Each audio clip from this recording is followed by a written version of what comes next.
नमस्ते दोस्तों, मैं मौर्यवशा आपके अपने यूट्यूब चैनल पर स्वागत करती हूँ। आज हम उपेंद्रनाथ अश्को द्वारा लिखित चरवाहे यह एकांकी देखने वाले हैं।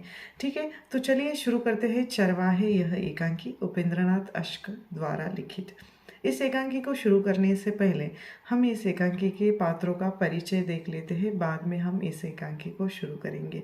इस एकांकी की प्रमुख पात्र या नायिका या जो स्त्री पात्र है रत्नी है, जो एक बिन माँ बाप की लड़की है। और इस रत्नी के साथ रत्नी के मामा मामी रहते हैं। मामा का नाम राय धनीराम है।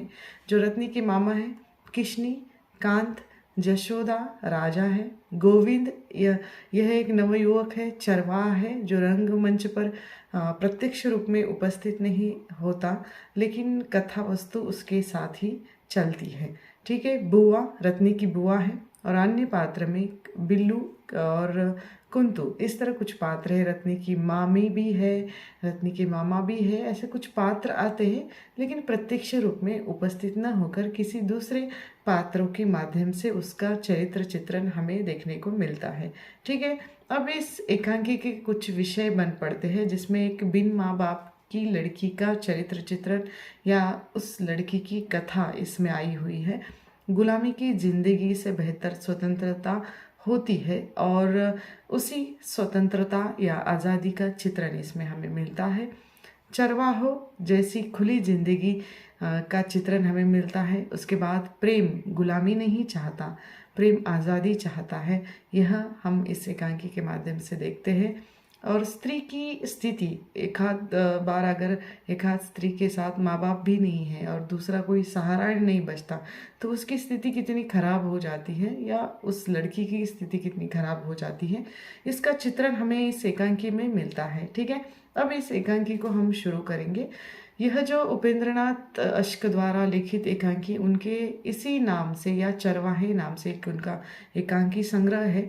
उसी एकांकी संग्रह में यह एकांकी संकलित है और उस संग्रह से ये एकांकी ली गई है। इस एकांकी की जो शैली है प्रतीकात्मक है। एकांकी की जो शुरुआत है रत्नी के संवाद से होती है या रत्नी से होती है, जो अपने ज़िंदगी से या अपने जीवन से बहुत नाराज़ है, निराश है, और वह अपने कमरे में बैठकर या अपने कमरे में टहलते हुए सोच रही है अपनी ज़िंदगी के बारे में, अपने जीवन के बारे में। वह चरवाहों का, जिस कमरे में वो बैठी है, उस कमरे की एक छोटी सी खिड़की है। उस खिड़की के बाहर झांकते हुए वह देखती है कि चरवाहों का जीवन किस तरह है, चरवाहे अपना जीवन कितनी खुशहाली से जीते हैं, और वह गाना गाते हैं। उनका वह गाना ये सुन रहे हैं, और रत्नी की नज़र में चरवाहे कितने खुश हैं और वे स्वतंत्र भी हैं। वह अकेली खिड़की के पास बैठकर चरवाहों को आते जाते हमेशा देखती है। उनके द्वारा गाए हुए गीत का या संगीत को हमेशा सुनती रहती है और खुद भी गुनगुनाने लगती है। चरवाहों की नज़र में रत्नी रानी है। अब जिस रत्नी की बात हम कर रहे हैं, जिसके माँ बाप नहीं हैं, वो मामा मामी के घर पली बड़ी है। जिस घर में वह रहती है दिखने में बहुत सुंदर है, और इससे ऐसा प्रतीत होता है। और यह भी यहाँ स्पष्ट होता है कि चरवाहों को जब रत्नी दिखाई देती है या आते जाते जब रत्नी को वो देखते हैं, तो उनको लगता है कि ये रानी जैसी है, रानी जैसे राज करती है, और उनकी ज़िंदगी या उनका जीवन बहुत खुशहाली से बीतता है या बहुत खुशहाली से वह जीती है, ऐसा उनको लगता है। लेकिन ऐसा नहीं है, किंतु वास्तव में ऐसा नहीं है। ऐसा यहाँ पर लेखक कहते हैं वो बहुत दुखी है, भीतर से वो बहुत दुखी है। वह अपने मामा मामी के घर जैसे रहती है। मैंने कहा कि मामा तो बहुत अच्छे हैं, लेकिन मामी बहुत काम लगाती है, बदले में अच्छा व्यवहार तक नहीं करती। वह गुलामी में एक तरह से जी रही है। चरवाहे अपने मन के राजा हैं, कभी भी आते हैं, कभी भी जाते हैं, कहीं भी जाते हैं, और जैसे चाहे वैसे अपना जीवन ये बिताते हैं, जो चाहे वैसे ये करते हैं। लेकिन रत्नी का ऐसा नहीं, वह कहीं जा नहीं सकती, आ नहीं सकती, और रोज़ का ये घर में अपमान होना, ताने सुनना, बातें सुनना, ऊपर से काम करना, और ऊपर से आज़ादी भी नहीं है बोलने की भी और ना ही कहीं जाने की भी। तो यहाँ पर एक कांत कवि नामक पात्र उपस्थित होता है या चरित्र आता है, जो कांत कवि है जो अपनी कविता के माध्यम से रत्नी को खुश करने का प्रयास करता है, फिर भी वो गुलामी की ज़िंदगी जी रहा है ऐसा। मतलब यहाँ पर एक साहित्यकार, एक कवि का भी प्रश्न चिन्ह यहाँ लेखक ने उपस्थित किया है कि उनका जीवन किस तरह होता है, वो भी आज़ाद नहीं है आजकल। तो उनकी भी लेखनी पर पाबंदियाँ है ऐसा कहा है। और गोविंद जो चरवाहा है एक और नवयुवक है, उसको थाने में रखा गया है और उसे पुलिस ने पकड़ा है। अब क्यों पकड़ा है? क्योंकि रत्नी गोविंद से प्रेम करने लगी है, उसे गोविंद अच्छा लगता है, दोनों एक दूसरे से प्रेम करने लगे हैं। लेकिन हमें ये घटना, जब वो गोविंद जेल में बंद है या थाने में बंद है, तो ये सब देखने से पहले हमें ये देखना ज़रूरी है कि उसके साथ हुआ क्या, ऐसा क्या हुआ जिस कारण गोविंद को थाने में रखा गया। तो ये घटना जब हम देखते हैं, इसके पहले लेखक कहते हैं कि क्योंकि उसी की नहीं, वह हर किसी की मदद करता है, उसी की मतलब रत्नी की ही नहीं, वह हर किसी की मदद करता है, हर ज़रूरतमंद की वो मदद करने के लिए आगे बढ़ता है, लोगों की मुसीबत के समय वो काम आता है। वह जो गरीब है फिर भी अपने मन से बहुत अमीर है, उसका मन बहुत विशाल है ऐसा कहा है। जब रत्नी के घर में डाकू घुस जाते हैं या मामा मामी के घर में डाकू घुस गए थे, तब लोग अपने अपने मकानों में दुबके हुए थे, कोई भी हिम्मत नहीं कर रहा था अपने घरों के या घरों से बाहर निकलने के लिए। लेकिन वहाँ पर गोविंद आता है और गोविंद को जब इस बात का पता चलता है तो वह साहस के साथ अपने दोस्तों को लेकर डाकुओं का सामना करता है और लेकर भी आता है। और राय धनी राम का जो मकान लूट रहा था, तब वो अपने साथियों को लेकर उस घर में घुस जाता है और कुछ डाकुओं को वो पकड़ भी लेता है।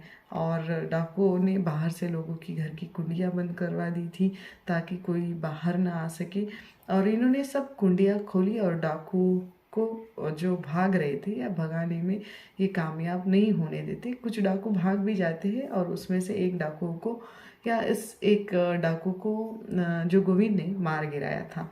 अब ये घटना होती है गांव वालों में, ऐसी कितनी भी घटनाएं हैं जो डकैती होती है, कहीं भी कुछ भी हुआ तो गोविंद मदद करने के लिए आगे आता है। और यहाँ एक बात है कि उस डाकुओं से जब भेंट इनकी होती है तब गोविंद थोड़ा सा घायल हो जाता है, और जब रत्नी उसके जख्मों पर मलहम पट्टी करती है ये बातें, और तब से शायद रत्नी का और गोविंद का आकर्षण बढ़ गया और प्रेम में परिवर्तित हो गया। उस बहादुर और साहसी को कौन नहीं भूल सकता, ऐसा वह अपने जो कवि है या रत्नी के घर पर आने वाले कांत है उनको वो कहती है। और रत्नी ने अपने आँखों से डाकू के साथ गोविंद को लड़ते देखा है, झगड़ते देखा है, और उसने ये लड़ाइयाँ सिर्फ कहानियों में पहले सुनी थी कि डाकू लोग आते हैं, 10-15 डाकू लोग होते हैं और उसके बाद सारा गांव लूट कर ले जाते हैं, लेकिन बहुत सारे लोग घायल भी हो जाते हैं और कुछ लोग भागने में कामयाब भी हो जाते हैं। रत्नी गोविंद की बहादुरी की घटना प्रशंसा के साथ सबको सुनाती रहती है, ये भी है। और उसके जख्मों पर मलहम लगाते हुए जब रत्नी को उसने कहा था कि मैं सभी एक एक करके सभी डाकुओं को पकड़ लूँगा। जब रत्नी के मामा मामी के घर में डाकू घुसे थे तब उन्होंने बंदूक सिर पर तान रखी थी, रत्नी के भी मामी के भी, और मामी के पास जो तिजोरी की चाबियाँ थी वो सब ले ली थी, सारा माल लूट लिया गया था। तब रत्नी को एक क्षण के लगा था कि मैं उस डाकुओं का गला घोंट दूँ, लेकिन पर वह एक असहाय होकर रह जाती है, कुछ भी नहीं कर पाती। और डाकू लोगों को आगे जाकर जैसे डाकू लोग सामान लेकर भाग जाते हैं, तभी आगे जाते हुए गोविंद ने उनको पकड़ लिया था और सामान भी मिला। उसमें से एक खबर मिली कि एक गांव का लड़का जिसका नाम यहाँ पर दिया है तिंगल, तिंगल चरवाहा था, जो रत्नी को चाहता था या रत्नी को पसंद करता था। जब एक बार रत्नी के साथ वो बदतमीजी थोड़ी सी करता है तो रत्नी ने उसको एक थप्पड़ लगा दिया था और उसे मारा भी था। तो इस कारण मामा मामी या मामी खास करके रत्नी को बहुत सारी गालियाँ देती है, कहती कि तुम हमारा नाम बदनाम कर रही हो।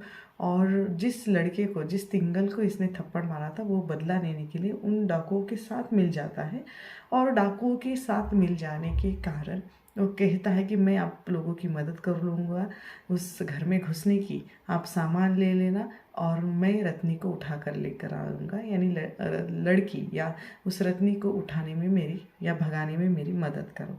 तो डाकू के साथ ये उसका समझौता होता है, लेकिन ऐन मौके पर डाकू लोग बदल जाते हैं।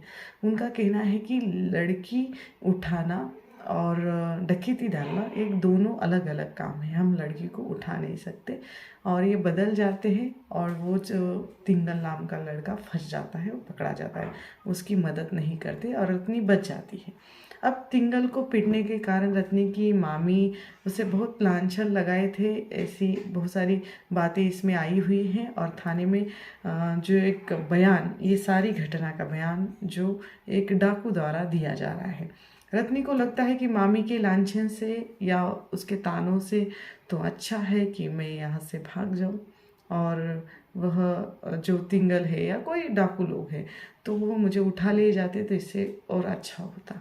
मरी हुई माँ की छाती से उठाकर, या मरी हुई जब माँ थी तब रत्नी बहुत छोटी थी, और उसकी माँ जब मर गई तब इसके मामा इसको उठाकर या लेकर आए थे अपने घर, और तब से ये अपने मामा मामी के घर में रहती है। पिता ने तब से इसकी शक्ल तक नहीं देखी है, जब से पत्नी मर चुकी है, और अब मामी की गुलामी में ये जी रही है और मामी की गुलामी से मुक्ति चाहती है। जशोदा एक यहाँ पर पात्र है जो आकर गोविंद ने उसको बुलाया है या संदेश भेजा है, ऐसा वो कहती है। तो रत्नी उस कैद से छूटना चाहती है, इसलिए गोविंद को मिलने चली जाती है। घर में मामा मामी की बहस हो रही है, रत्नी को लेकर, डाकुओं को लेकर या लूटे हुए माल को लेकर। तो मामी रत्नी को एक तरह से बोझ समझ रही है और उस बोझ से वह छुटकारा पाना चाहती है। जल्दी से जल्दी रत्नी की जो शादी करवा देना चाहती है, उसके कारण घर में बहुत सारे संकट आए, ऐसा उसका कहना है। और शादी एक बार करवा दिए तो जान छूट जाएगी, ऐसा मामी को लगता है। इस कारण वह रत्नी के रिश्ते की बात भी कर रही है। अब रत्नी के पिता ने दूसरी शादी भी कर ली है, लेकिन पत्नी मरने के बाद अपनी बेटी का चेहरा तक नहीं देखा है, बेटी की खबर भी उसने नहीं ली है।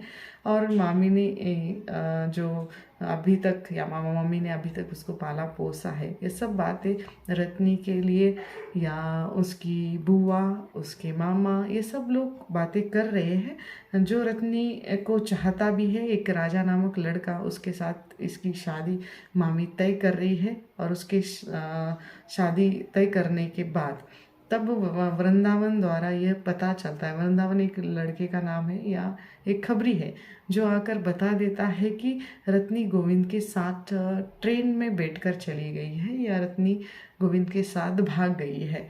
और जब ये मामी बात सुनती है तो गुस्से से आग बबूला हो जाती है। उसे लगता है कि रत्नी ने हमारा मुंह काला कर दिया है। और ये जो गुस्से वाली बात, ये बहुत सारी घटनाएं, बहुत सारी बातें, बहुत सारे लांछन रत्नी पर लगाए जाते हैं, और ये सब बातें हो रही है। उन्हें लगता है कि रत्नी ने हमारा मुंह काला कर दिया है। रत्नी यहाँ चरवाहे की तरह आज़ाद भरी या स्वतंत्रता भरी जिंदगी जीने के लिए जो गोविंद के साथ भाग जाती है, ये यहाँ पर हमें देखने को मिलता है। कहने का अर्थ है कि प्रस्तुत जो एकांकी है, जातिवाद को लेकर या जातिवाद से बढ़कर व्यक्ति की स्वतंत्रता होती है, और स्वतंत्रता को महत्व दिया है। रत्नी एक अच्छे घर की होने के बावजूद एक चरवाहे के साथ वह भाग जाती है, और एक बीन माँ बाप की लड़की के लिए जो प्यार, जो प्रेम चाहिए था, वो उसे नहीं मिलता। इस कारण वह कैद को या उस घर को कैद समझती है, और उस कैद से वह भागना चाहती है और भाग भी जाती है। अपने मन की व्यथा कोई नहीं समझता, ये उसे लगता है, और वह गोविंद को अपना सब कुछ देती है और गोविंद के साथ भागने के लिए विवश हो जाती है। जिसके कारण अंत में ये दिखाया है कि गोविंद और रत्नी आज़ादी भरी जिंदगी जीने के लिए एक दूसरे के साथ भागने का निर्णय लेते हैं। और मामा में वैसे ही घर में गुस्से के मारे तड़पते रहते हैं, या उन्हें लगता है कि जिस बच्ची को हमने बचपन से पाला पोसा बड़ा किया, उसी लड़की ने हमारा नाम बदनाम किया, हमारा मुंह काला किया, ऐसा लगता है। और यही चरवाहे दिया है। चरवाहे का अर्थ वही होता है जो गायरान में या जिसे खुली जगह पर जो गाय भैंसे चराते हैं। तो ऐसे लोगों के साथ या ऐसे जो अमीर नहीं है, बहुत गरीब है, फिर भी उनमें मानवीयता है, संवेदनशीलता है।